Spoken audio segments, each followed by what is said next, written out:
यिर्मयाह भविष्यवक्ता की पुस्तक अध्याय 52। यिर्मयाह भविष्यवक्ता की पुस्तक अध्याय 52। जब सिदकिय्याह राज्य करने लगा तब वह 21 वर्ष का था और यरूशलेम में 11 वर्ष तक राज्य करता रहा। उसकी माता का नाम हमूतल था, जो लिब्नावासी यिर्मयाह की बेटी थी, और उसने यहोयाकीम के सब कामों के अनुसार वही किया जो यहोवा की दृष्टि में बुरा है। निश्चय यहोवा के कोप के कारण यरूशलेम और यहूदा की ऐसी दशा हुई कि अंत में उसने उनको अपने सामने से दूर कर दिया। और सिदकिय्याह ने बाबुल के राजा से बलवा किया, और उसके राज्य के 90 वर्ष के 10वें महीने के 10वें दिन को बाबुल के राजा नबूकदनेस्सर ने अपनी सारी सेना लेकर यरूशलेम पर चढ़ाई की, और उसने उनके पास छावनी करके उसके चारों ओर किला बनाया। यो नगर घेरा गया और सिदकिय्याह राजा के 11वें वर्ष तक घिरा रहा। चौथे महीने के 90वें दिन से नगर में महंगी यहां तक बढ़ गई कि लोगों के लिए कुछ रोटी न रही।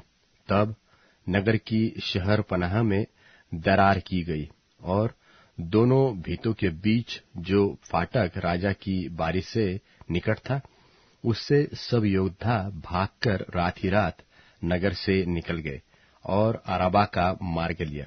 उस समय कसदी लोग नगर को घेरे हुए थे, परंतु उनकी सेना ने राजा का पीछा किया और उसको यरीहो के पास के अराबा में जा पकड़ा। तब उसकी सारी सेना उसके पास से तीतर बीतर हो गई। सो वे राजा को पकड़कर हमात देश के रिबला में बाबुल के राजा के पास ले गए, और वहां उसने उसके दंड की आज्ञा दी। बाबुल के राजा ने सिदकिय्याह के पुत्रों को उसके सामने घात किया, और यहूदा के सारे हाकिमों को भी रिबला में घात किया। फिर बाबुल के राजा ने सिदकिय्याह की आंखों को फुड़वा डाला और उसको बेड़ियों से जकड़कर बाबुल तक ले गया और उसको बंदीगृह में डाल दिया। सो वह मृत्यु के दिन तक वही रहा। फिर उसी वर्ष अर्थात बाबुल के राजा नबूकदनेस्सर के राज्य के 19वें वर्ष के 5वें महीने के 10वें दिन को जल्लादों का प्रधान नबूजरदान, जो बाबुल के राजा के सन्मुख खड़ा रहता था, यरूशलेम में आया, और उसने यहोवा के भवन और राजभवन और यरूशलेम के सब बड़े बड़े घरों को आग लगवाकर फुकवा दिया। और कसदियों की सारी सेना ने, जो जल्लादों के प्रधान के संग थी, यरूशलेम के चारों ओर की सब शहर पनाह को ढा दिया। और जल्लादों का प्रधान नबूजरदान कंगाल लोगों में से कितनों को, और जो लोग नगर में रह गए थे, और जो लोग बाबुल के राजा के पास भाग गए थे, और जो कारीगर रह गए थे, उन सबको बंधुआ करके ले गया। परंतु देहात के कंगाल लोगों में से कितनों को जल्लादों के प्रधान नबूजरदान ने दाख की बारियों की सेवा और किसानी करने को छोड़ दिया।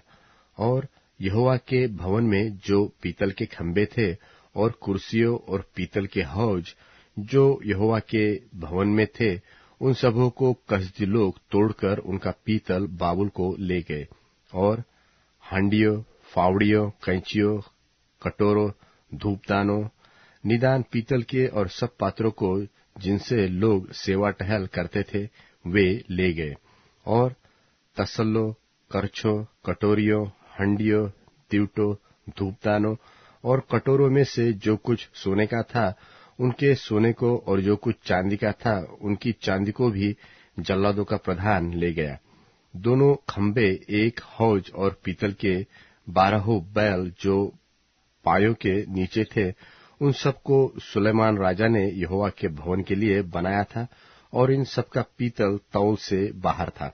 जो खंबे थे, उनमें से एक एक की ऊंचाई 18 हाथ और घेरा 12 हाथ और मोटाई 4 अंगुली की थी, और वे खोखले थे।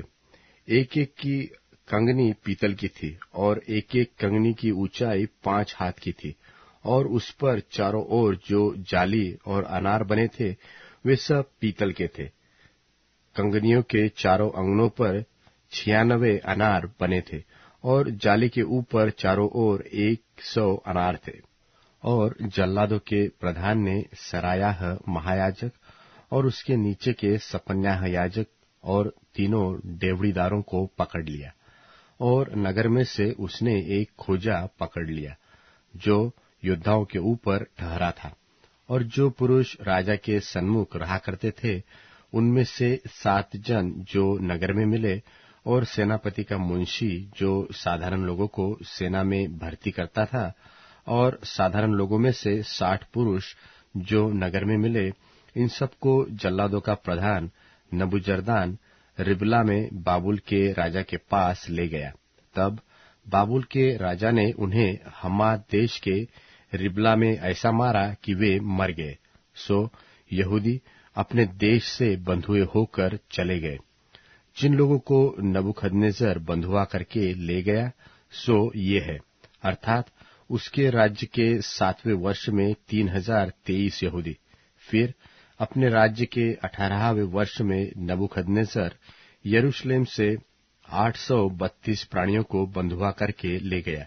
फिर नबूखदनेस्सर के राज्य के 23वें वर्ष में जल्लादों का प्रधान नबूजरदान 745 यहूदी जनों को बंधुए करके ले गया।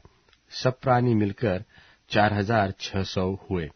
फिर यहूदा के राजा यहोयाकीन की बंधुआई के 37वें वर्ष में, अर्थात जिस वर्ष बाबुल का राजा एबिल मरोदक राजगद्दी पर विराजमान हुआ, उसी के 12वें महीने के 25वें दिन को उसने यहूदा के राजा यहोयाकीन को बंदीगृह से निकालकर बड़ा पद दिया, और उससे मधुर मधुर वचन कहकर जो राजा उसके साथ बाबुल में बंधे हुए थे, उनके सिंहासनों से उसके सिंहासन को अधिक ऊंचा किया, और उसके बंदीगृह के वस्त्र बदल दिए, और वह जीवन भर नित्य राजा के सन्मुख भोजन करता रहा।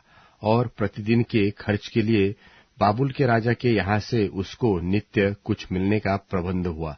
यह प्रबंध उसकी मृत्यु के दिन तक उसके जीवन भर लगातार बना रहा।